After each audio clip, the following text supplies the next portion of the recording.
Hi friends, இன்றைக்கி என்ன பார்க்க போகிறோம்னு பார்த்தீங்கன்னா ஒரு ஈவினிங் ஸ்நாக்ஸ் தாங்க பார்க்க போகிறோம். அதுக்கு தேவையான பொருள் பார்த்திங்கன்னா 1 கப் கடலை மாவுங்க, 2 ஸ்பூன் அரிசி மாவு சேர்த்துக்கோங்க. ஏன்னா இந்த அரிசி மாவு நல்லா கிறிஸ்பினஸ்க்காக இதுக்காக சேர்த்துக்கோங்க. 1 கப் கடலை மாவு, 2 ஸ்பூன் அரிசி மாவு, கொஞ்சோண்டு உப்பு, பெருங்காயத்தூள், கொஞ்சோண்டு சோடா உப்புங்க, இட்லிக்கெலாம் போடுவோம்ல ஆப்ப சோடா மாவு, அது கொஞ்சோண்டு போட்டு பெருங்காயத்தூள் போட்டுக்கோங்க கண்டிப்பாக. ஏன்னா அது நல்ல டேஸ்ட் கொடுக்கும், ஸ்மெல் சூப்பராக இருக்கும், பஜ்ஜியோட ஸ்மெல்லு. அது பெருங்காயத்தூள் கொஞ்சம் போட்டுக்கோங்க, போட்டு நல்லா மிக்ஸ் பண்ணிக்கோங்க. இந்த புள்ள குட்டிங்க ஸ்கூல்லேருந்து வந்தாலுமே ஒரே ஸ்நாக்ஸ் எவ்வளோ தான் வாங்கி வச்சாலும் சாப்பிட்டு தீர்த்துடுறாங்க.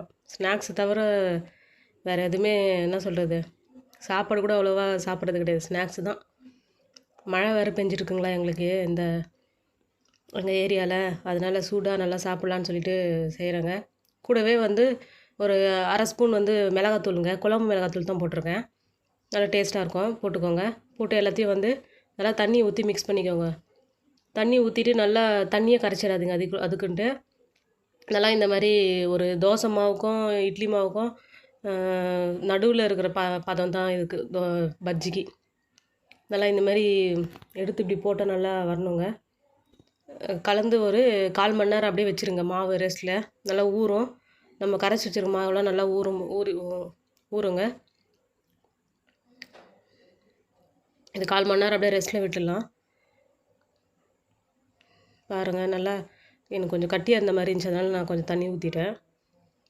உங்களுக்கே தெரியும் மாவு எப்படி பஜ்ஜி அது பேர் அதாவது வாழைக்காலை அப்படி தொட்டால் நல்லா மாவு 2 பக்கமாக ஒட்டிக்கணும், அந்த மாதிரி இருக்கணும் மாவு.